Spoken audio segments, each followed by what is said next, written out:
Hi అండి, అందరికీ నమస్తే. ఎలా ఉన్నారు? అందరూ బాగున్నారు కదా? నేనైతే చాలా బాగున్నానండి. ముఖ్యంగా ఈరోజు ఏంటంటే శుక్రవారం, కార్తీక శుక్రవారము.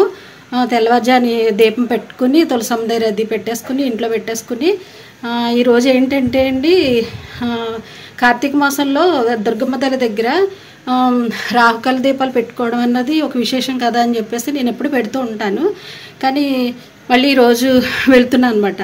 10:30 అట్లా దాటింది, రాహుకాలం స్టార్ట్ అయిపోయింది. అక్కడికి వెళ్ళిన తర్వాత మీకు వీలుని బట్టి నేను దీపాలు ఎట్లా పెట్టుకున్నాను అన్నది మీకు షేర్ చేస్తాను. Okay friends.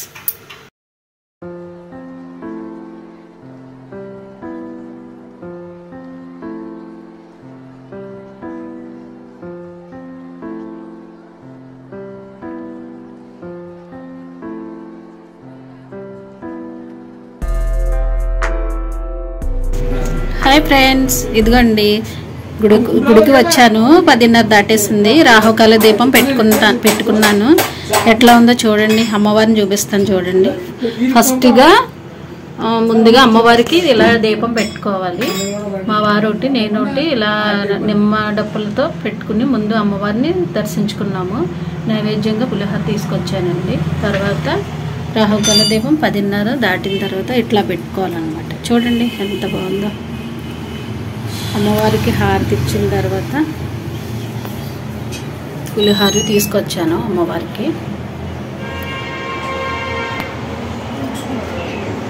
అమ్మవారు ఎంత బాగున్నారో చూడండి. ఈ తల్లి ప్రతి వారము మేము శుక్రవారం ప్రతి వారం ఇక్కడికి వస్తామండి. అమ్మవారి దగ్గరికి వస్తాము, అమ్మవారిని దర్శించుకుంటాము. అమ్మవారి పాదాలు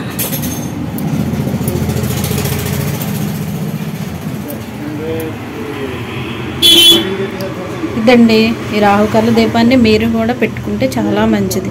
మనలో దోషాలు పోవడమే కాకుండా ఒక 5 వారాలు అనేసి ఒక నమ్మకంగా ఒక 5 వారాలు చేశారంటే మీకు కూడా అనుకునేవి జరుగుతాయి. Okay friends. అదే రోజు సాయంత్రం మళ్ళీ నవగ్రహాలకి దీపం పెట్టుకోవడానికి గుడికి వెళ్ళామండి. ఇంటికి వచ్చేసి యథావిధిగా మళ్ళీ సాయంత్రం ఇంట్లో దీపం పెట్టేసుకున్న తర్వాత మళ్ళీ తులసమ్మకి చాలా బాగా డెకరేషన్ చేసుకున్నానులేండి. తులసమ్మని అలంకరించడం అంటే నాకు చాలా ఇష్టము. ఫైనల్లీ అలా అలంకరించి దీపం పెట్టుకున్నాను. ఇది ఫ్రెండ్స్, బాయ్.